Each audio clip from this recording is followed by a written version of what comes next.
皆さんこんにちは。北野アリオナです。久々の話動画です。いつもと違って少し真面目な話をさせてください。最近日本の政治が大きく変わろうとしてますよね。新しい総理大臣になって外国人問題への対策をしっかりやるっていうニュースをよく見ます。ご存知の通り、私はロシア出身ですが、日本に住んで10年以上。日本が好きで、この国でずっと暮らしていきたいと本気で思っています。そんな私のところに最近視聴者さんからアリオナさんはこういう日本の動きをどう思いますか？外国人の立場から正直どう感じてますか？というコメントを本当にたくさんいただくんです。今日はこの問題について日本を愛し、日本に住む一人の外国人として一切オブラートを包まず私の本音をお話しします。まず皆さんが感じること。最近日本に来る外国人の観光客のマナーや一部の在住外国人のルール違反について不満に思っている日本人が多いという事実について。これは私の周りでもよく話題になります。日本人の友達から外国人の友達同士でも。そして私自身も旅行ブログで日本を全国を回っている中で正直に思って昔よりルールやマナーを守らない外国人が増えたなと肌で感じています。例えば、観光地でのゴミポイ捨て、あと静かな場所での大声、街中に座り込む人々、飲食店のルールを無視。10年前私が日本に来た頃はもっと少なかったように思います。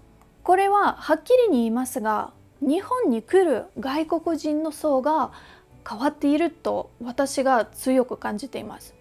外国人の私が感じているのだから、日本人の皆さんもきっと感じているのではないでしょうか。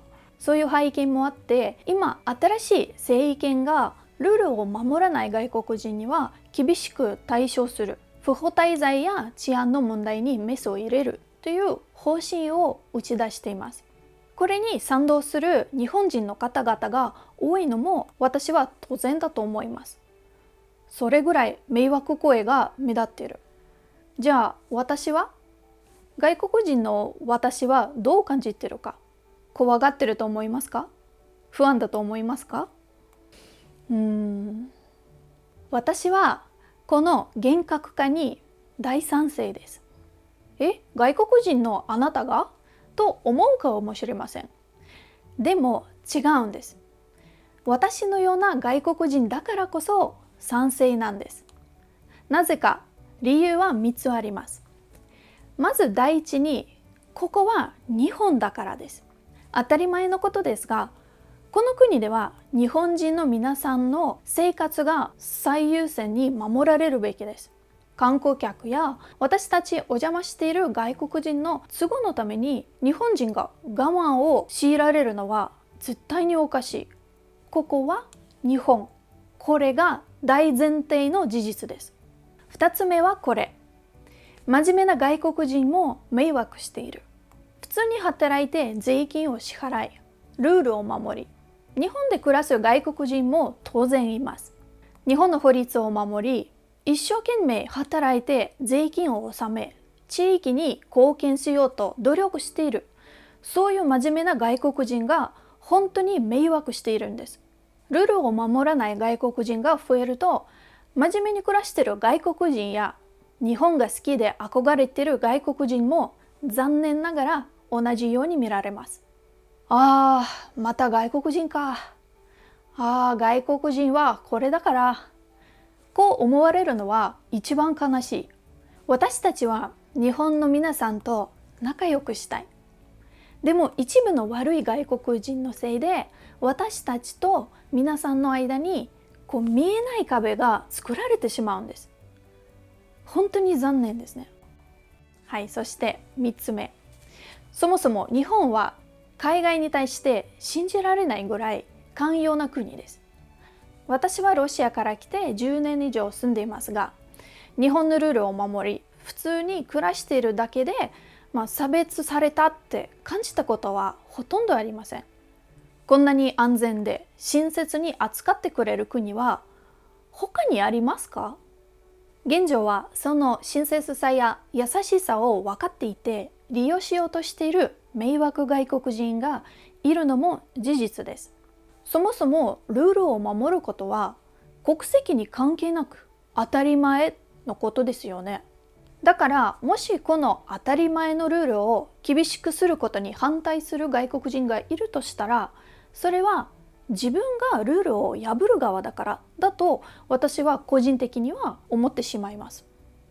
このままルール違反を野放しにして治安が悪くなったり、日本の素晴らしい文化や静かな日常が失われたりしたら、それは日本人にとっても、そして日本を愛する私たち外国人にとってもマイナスしかないと思います。もちろん、厳しくするだけではなく、日本に来る前に日本のルールや文化をしっかり教育することや知らせることも今後はもっと必要になると思います。もしかしたら私たち在住外国人が日本人と新しい観光客との橋渡しになることも大切かもしれませんね。だから今政治が動いて、日本がここはこういう国です、ルールは守ってくださいと毅然とした態度を示すことは必要だと感じています。私は北海道で暮らしていて、普段のこのチャンネルでは私の好きな日本を動画にして世界に配信し続けてきました。それは大好きな日本をいろいろな人とシェアしたいっていうのもあるんですね。いつまでも安全で美しく秩序ある国であってほしいと心から願っているからです。それが今壊されようとしているような気がして不安です。だから私はこの厳格化に賛成です。はい、今日はちょっといつもと違って熱くなってしまいました。でもこれが私の正直な 100% な本音です。皆さんはどう思いますか？今日の話はもしかしたら人によっていろいろな意見があるかもしれません。いやー、私はこう思うよっていう方もぜひあなたの考えをコメント欄に教えてください。このチャンネルは外国の方も見てくれてるので、日本の皆さんがどう思ってるのか知りたい外国人もいると思います。いろんな意見を聞いてみたいです。はい、今日はちょっといつもと違うお話にお付き合いしていただきありがとうございました。次回はまた日本の素晴らしい景色や美味しい食べ物をシェアできたらなと思っています。それではまたね。パカパカー。